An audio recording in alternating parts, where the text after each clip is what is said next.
नमस्कार दोस्तों, कैसे हैं आप सब लोग। और मैं हूं राकेश एंड स्वागत है आपका मेरे यूट्यूब चैनल राकेश डिजाइन्स पर।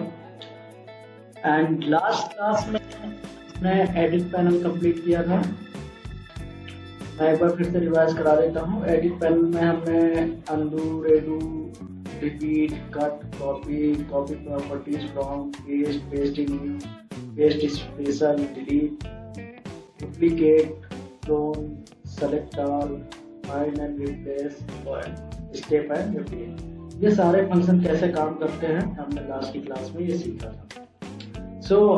आज की क्लास में हम व्यू पैनल कंप्लीट करेंगे।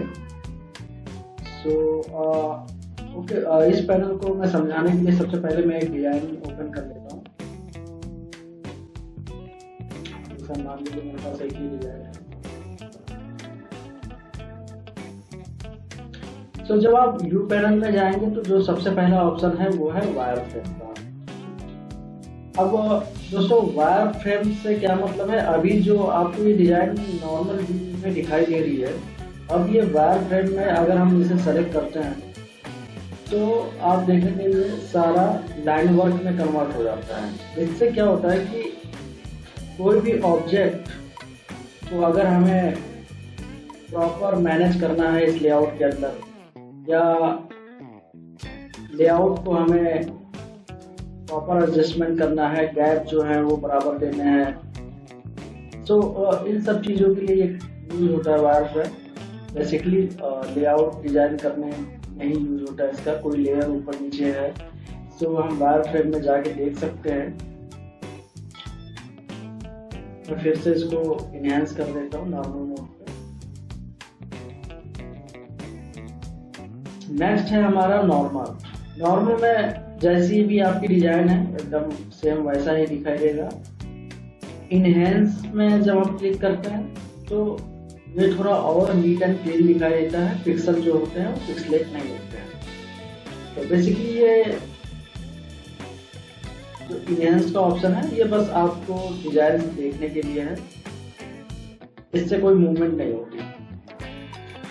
नेक्स्ट है पिक्सल।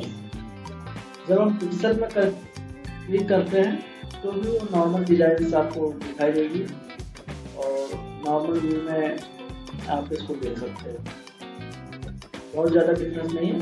पिक्सल व्यू में मोस्टली यूज हम तब करते हैं जब आप किसी छोटा आइकन या कोई बहुत ही छोटा आर्टवर्क डिजाइन कर रहे हैं तो हम वहाँ पे पिक्सल्स में भी देख सकते हैं। नेक्स्ट है हमारा फुल स्क्रीन व्यू F9।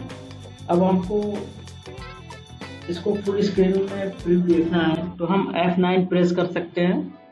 और दूसरा ऑप्शन है आप व्यू में जाकर फुल स्क्रीन पर क्लिक कर सकते हैं। तो इस तरीके से ये पूरे पेज पे दिखाई देगा आपको। नेक्स्ट है प्रीव्यू सेलेक्टेड ओनली। अब मान लीजिए जैसे आपको सिर्फ जो आपने ऑब्जेक्ट सेलेक्ट किया है और सिर्फ उसी का प्रीव्यू देखना है तो आप व्यू पे जाएंगे एंड प्रीव्यू सेलेक्टेड होगी, तो जिस भी ऑब्जेक्ट को आप सेलेक्ट करेंगे सिर्फ उसी का प्रीव्यू दिखाएगा। नेक्स्ट है हमारा पेज शॉर्टर व्यू। अब जैसे कि अभी इस डिजाइन में सिर्फ हमारे पास एक ही पेज है। अब इस पे मान लीजिए मैं पेज ऐड कर देता हूँ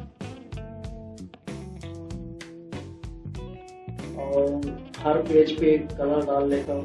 आपको समझाने के लिए बस कर रहा हूँ मैं।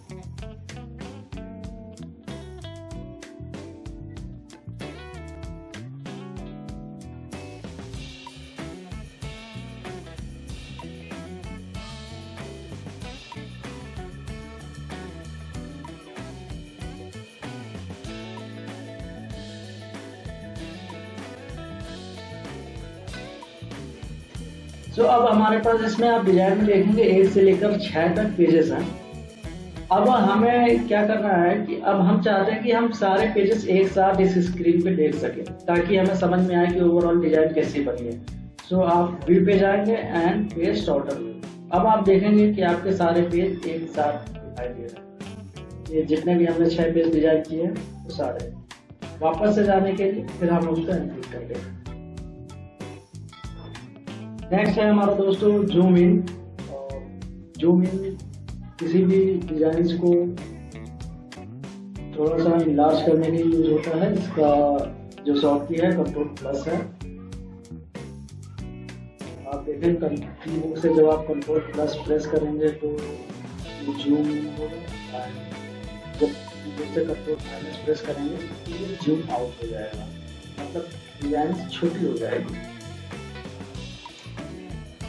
तो zoom in and zoom out समझ गए हम। और जूम इन का जो सॉफ्टकी है वो Ctrl+ है, जूम आउट का जो सॉफ्टकी है Ctrl-। नेक्स्ट है हमारा जूम टू फिट। अब ये मान लीजिए एक डिजाइन है और ये आप पूरे पेज में देखना चाहते हैं कि किस तरीके से फिट होकर दिखाई दे रहा है। तो इसका सॉफ्टकी है F4 एंड व्यू में जाके ये आप जूम टू फिट पे क्लिक करेंगे तो ये पेज दिखाएगा। नेक्स्ट है हमारा ग्रुप कलर्स।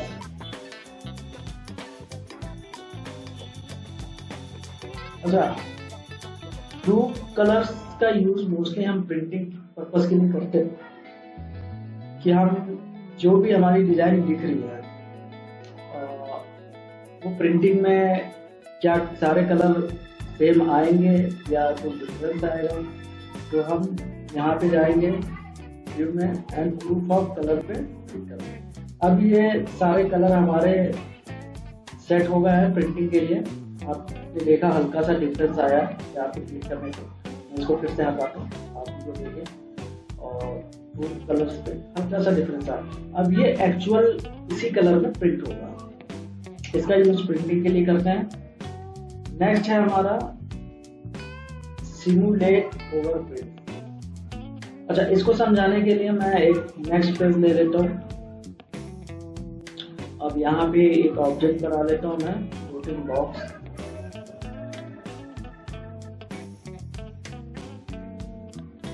सबको अलग अलग कलर दे देते हैं।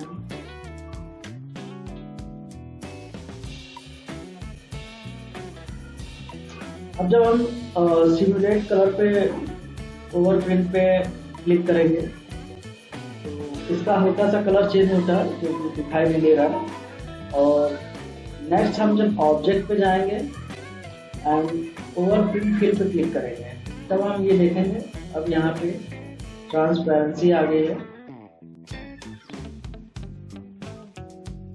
अब ये हल्का सा ट्रांसपेरेंट इफेक्ट आ गया है। ये आप देखेंगे पीछे का जो लेयर है वो ऊपर दिखाई दे रहा है कि कितना आउटलाइन आपको दिखाई दे रही है कि ये कहाँ पे कहाँ जा रहा है, जबकि ये ऊपर है।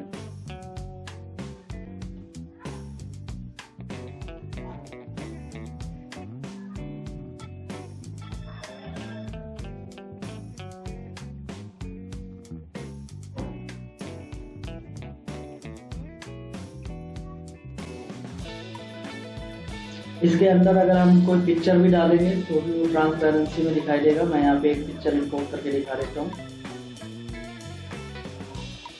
ये लोगो इंपोर्ट करके मैं लगा देता हूँ इसके पीछे।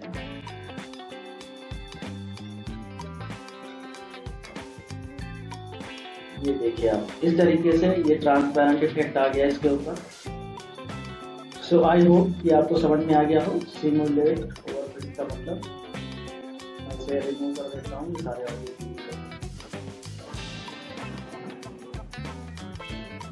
सो नेक्स्ट है हमारा रेस्टराइज कॉम्प्लेक्स इफेक्ट। इसको समझाने के लिए मैं एक कॉम्प्लेक्स डिजाइन खोल लेता हूँ। जैसे मेरे पास डिजाइन है, अब जैसे मेरे पास ये एक बारकोड का प्रिंट है। अब इसमें हम देखेंगे कि हमारे बारकोड लगे हुए हैं, बहुत छोटे छोटे एलिमेंट्स हैं। तो जिन भी डिजाइन में बहुत कॉम्प्लेक्स डिजाइन है, मतलब बहुत सारा ऑब्जेक्ट यूज हो रखा है या बहुत ज़्यादा टेक्स्ट मटेरियल यूज हो रखा है, तो उसमें क्या करेंगे हम, इसको आप सेलेक्ट करेंगे और व्यू पे जाएंगे और रेस्टराइज कॉम्प्लेक्स इफेक्ट डाल रहे हैं। अब ये आपको हल्का सा इफेक्ट दिखाई देगा कि ये डार्क हो गया। अब इससे फायदा क्या होगा कि जब भी आप प्रिंट करोगे तो प्रिंट में कोई भी ऑब्जेक्ट हिलेगा नहीं एंड कलर जो है उसके प्रॉपर आएंगे, डार्क आएंगे एंड जो भी छोटे छोटे एलिमेंट्स हैं वो जिस प्लेस पे है उसी जगह पे प्रिंट होते हैं। तो इसका यूज हम इसलिए करते हैं। नेक्स्ट है हमारा पेज। अब पेज के अंदर हम जाएंगे तो सबसे पहले हमें दिखाई देता है पेज बॉर्डर। अच्छा, अब आप ये पेज देखेंगे तो पेज के साइड में आपको ये हल्का सा एक बॉर्डर दिखाई दे रहा होगा जिससे हम पेज डिफाइन कर पाते हैं आर्टवर्क। तो अब जब व्यू पे जाएंगे और पेज पे जाएंगे और इसको अनक्लिक कर देंगे तो अब ये आप देखेंगे कि अब पेज का जो बॉर्डर था वो गायब हो गया। अब हम यहाँ से डिफाइन नहीं कर सकते कि हमारा पेज कितना बड़ा है क्या है, तो उसके लिए हम व्यू पे जाकर पेज बॉर्डर पर क्लिक करते हैं ताकि हमें पता चले कि ये एरिया कितना बड़ा है। नेक्स्ट पेज के ही अंदर हम आएंगे, रीड का ऑप्शन दिखाई देता है। अब प्रिंटिंग में हमेशा जब भी हम कुछ भी कलर मटेरियल या कोई पोस्टर या बैनर ब्राउजर कुछ भी प्रिंट कर रहे हैं तो लीड हमेशा हम एक्स्ट्रा इसलिए रखते हैं। अब इसमें जैसे हमने लीड पे क्लिक किया तो आप देखेंगे इसमें हल्का सा 10 mm का गैप लेके लीड दिखा रहा है, कितनी ब्लीड होनी चाहिए।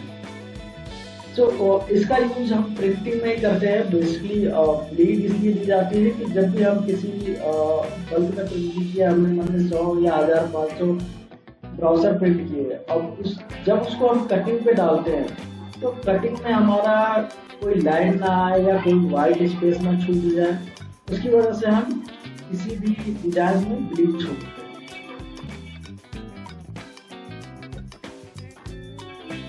नेक्स्ट है पेज के ही अंदर प्रिंटेबल एरिया। अब हमारा प्रिंटेबल एरिया कितना है, देखिए जो भी हमारा पेज के बाहर का जो आर्टवर्क है वो कभी प्रिंट में नहीं आता। जब हम प्रिंटेबल एरिया पे क्लिक करते हैं ये आपको डॉट डॉट की लाइन पूरे पेज के बॉर्डर पे जो है वहां पे शो करती है। इसका मतलब ये है कि ये इतना एरिया आपका प्रिंटेबल है। सो पेज में हमें समझ में आ गया, page border bleed printable area. अब मैं इसको अनक्लिक कर देता हूँ।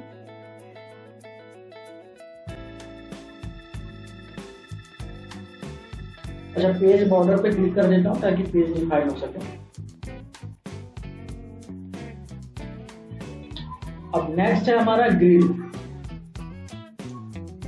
अब ग्रिड का यूज कब करते हैं हम, मान लीजिए कोई ग्राफ बना रहे हैं हम या कोई भी डिजाइन बना रहे हैं या कोई इमेज वर्क पे काम कर रहे हैं, तो ये ग्रिड हमें जो है ये बॉक्स हमें डिजाइन करने में सहायता प्रदान करते हैं। इन ग्रिड की मदद से हम किसी को भी डिजाइन को अच्छे से अलाइनमेंट कर पाते हैं और कोई भी इमेज है उसको रीडिजाइन कर सकते हैं हम इससे। पिक्सेल्स में जो भी हम आइकन डिजाइन करते हैं वहां पे यूज होता है ग्रिड का। ग्रिड आप यहाँ पे भी क्लिक करके ला सकते हैं। आप देखेंगे जब मैंने इस क्लिक किया है हल्का सा सिर्फ माउस रखा है तो ये दिखा रहा है शो ग्रिड। जब आज पे दोबारा क्लिक करेंगे तो ग्रिड आ जाएगा, फिर से क्लिक करेगा ग्रिड रिमूव हो जाएगा। नेक्स्ट है हमारा रूलर। अब रूलर का यूज किस लिए करते हैं, ये आप देखेंगे साइड में हमारा रूलर आएगा। अब मान लीजिए ये दो डिजाइन हैं हमारे पास, अब हमको इसको अलाइन करना है। अब हमें ये देखना है कि यहाँ से लेकर इसमें कितना गैप है, तो हम रूलर लगा देंगे यहाँ से ड्रैग करके। तो अब ये हमारा अलाइनमेंट साफ साफ दिखाई दे रहा है कि इतना गैप है। रूलर की मदद से हम इसको अलाइन कर सकते हैं, देखिए। और इसी रूलर की इसी सेटिंग पे हम सारे पेज डिजाइन कर सकते हैं। आप नेक्स्ट पेज करेंगे उस पर भी ये रूलर इसी साइड पे दिखाई देगा, चाहे आप टॉप से लगा या लेफ्ट से लगा, ये सारे पेजेस पे ऐसे ही शो करेगा। तो रूलर का यूज हम ऑलमोस्ट डिजाइन के लिए ही करते हैं, किसी भी डिजाइन को बनाने के लिए और अलाइन करने के लिए। नेक्स्ट है हमारा गाइडलाइन। अब गाइडलाइन का यूज क्या होता है? अब मैं गाइडलाइन का यूज करने के लिए सबसे पहले यहाँ पे एक बॉर्डर ले लेता हूँ। अब व्यू पे जाएंगे, अभी तो गाइडलाइन ऑन है, मैं गाइडलाइन रिमूव कर रहा हूँ, तो दिखाता हूँ। देखो अभी जब मैं इसको ड्रैग कर रहा हूँ तो यहाँ पे कुछ भी गाइडलाइंस वगैरह कुछ भी शो नहीं कर रहा है कि कहाँ पे जा रहा है, क्या हो रहा है, क्या नहीं। हालांकि इसमें ये डायनामिक गाइड्स ऑन है, मैं रिमूव कर देता हूँ उसको। तो अभी आप इसको जब ड्रैग करेंगे ना तो ये कुछ भी शो नहीं कर रहा है, सेंटर में है या राइट में है, कितने एजेस पे है। जब हम व्यू पे जाके और गाइडलाइन पे क्लिक कर देंगे, अब उसके बाद जब हम इस एरिया को, इस ऑब्जेक्ट को मूवमेंट करेंगे तो आप देखेंगे ये दिखा रहा है सेंटर पे है, ठीक है। फिर हम इसको राइट हैंड साइड में ले जाएंगे,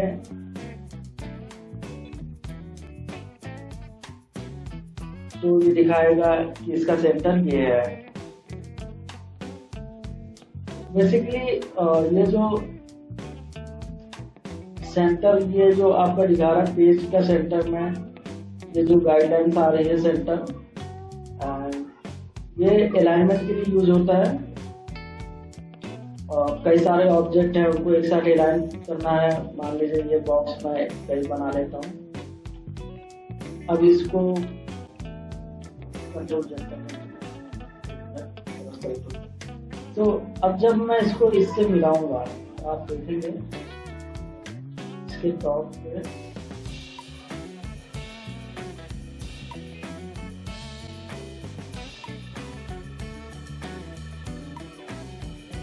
अब ये देखिए आप, जब मैं इस लेयर के ऊपर ले गया तो ये एज शो कर रहा है कि आप एज हमारा जो है सेंटर में है।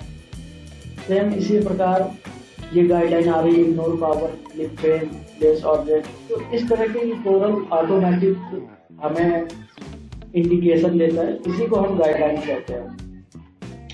नेक्स्ट है हमारा अलाइनमेंट गाइड्स। ये हमारे पास अलाइनमेंट गाइड्स है। अब अगर हम इस ऑब्जेक्ट को हम अगर ऊपर उठाते हैं तो आप ये देखेंगे ये लाइन बन के आ रही है, डॉट डॉट की स्क्रीन पे आपको एक लाइन दिखाई दे रही होगी। अब ये अलाइनमेंट दिखा रहा है कि जो हमारा राइट हैंड साइड में एक ऑब्जेक्ट है उसके टॉप का ये सेंटर में है। ये देखिए इस तरीके से दिखाई देगा, कहीं पे नोड है,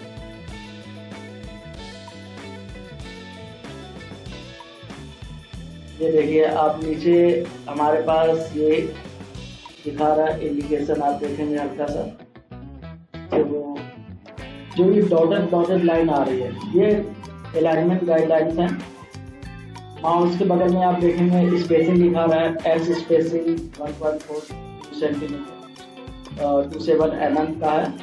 तो इस तरीके से ये कोरल ऑटोमेटिक इंडिकेशन देता है जब आप अलाइनमेंट गाइडलाइन को क्लिक करते हैं। नेक्स्ट है डायनामिक गाइडलाइन।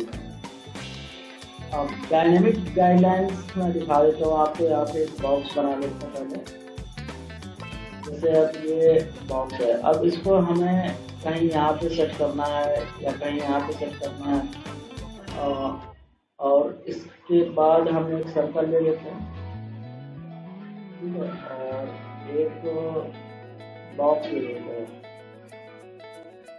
अब चेक कर लेते हैं गाइडलाइन डायनामिक गाइड ऑन है। अब जब हम इस सर्कल को यहाँ पे ले जाएंगे तो आप ये हल्का सा देखेंगे डॉट डॉट, अब ये दिखाई दे रहा है कि ये एज से एज, ये इंडिकेशन दे रहा है कि हमने एज से एज मिला दिया है, मोड है। इस तरीके से आप कहीं पर भी करें, इस तरीके से डायनामिक गाइड्स ऑन हो जाती है।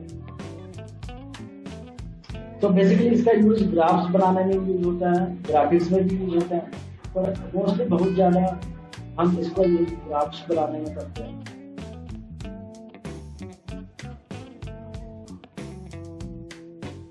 इसको अनक्लिक कर देता हूँ। नेक्स्ट है स्नैप।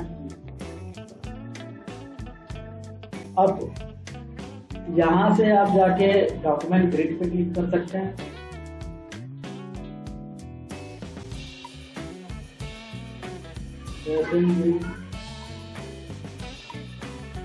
गाइडलाइन।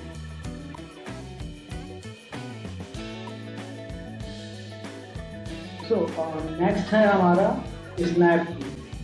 अब स्नैप में हम देखेंगे हमारे ऊपर सबसे पहले पिक्सल्स का है, डॉक्यूमेंट ग्रिड है। मैं सबसे पहले सबको ऑफ कर दे रहा हूँ, ये सारे ऑन है तो डिफरेंस समझ नहीं आया। गाइडलाइन,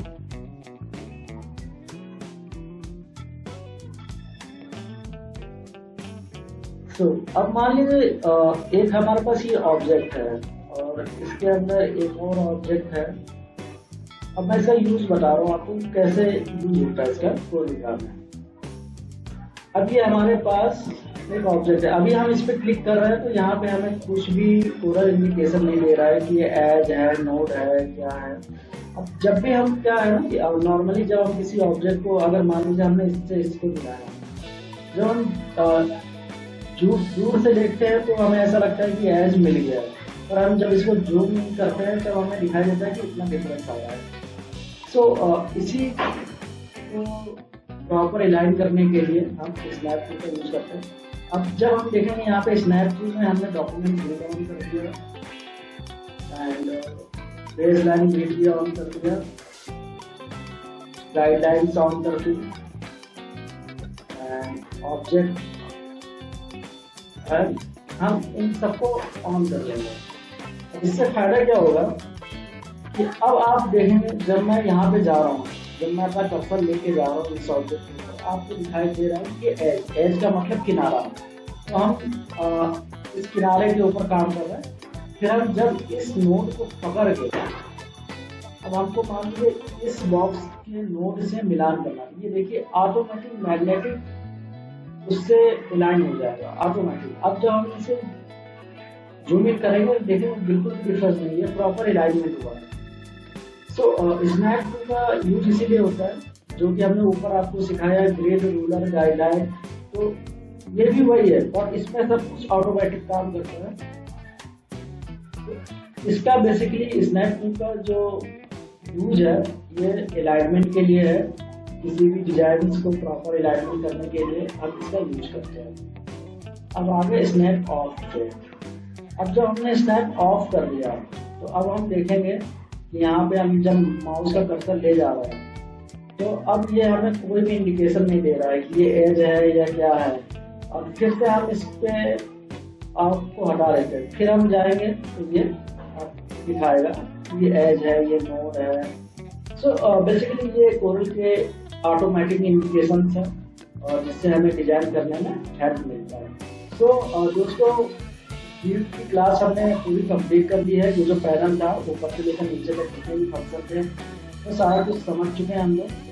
और आप लोग अच्छे से प्रैक्टिस करिएगा घर पे ताकि समझ में आए आपको। और आई होप कोई भी पार्ट आपको देखना होगा इसके लिए आप वीडियो को शुरू से लेकर अंत तक जरूर देखें। एंड वीडियो अच्छी लगी हो तो आप लाइक और सब्सक्राइब एंड शेयर करना बिल्कुल ना भूलें। और आगे तक अगर आपने चैनल को सब्सक्राइब नहीं किया तो प्लीज़ जाके सब्सक्राइब कर लें ताकि आपको मेरे सारे वीडियोस जो है उनकी अपडेट्स मिलती रहे। आप बेल नोटिफिकेशन बेल आइकन होता है उसको ताकि जो भी मैं वीडियोस डालूँ सब कुछ आपको प्रॉपर मिलता रहे। And thank you so much दोस्तों। मिलते हैं नेक्स्ट वीडियो में, नेक्स्ट क्लास हमारी होगी लेआउट की। तब तक के लिए धन्यवाद। Thank you so much.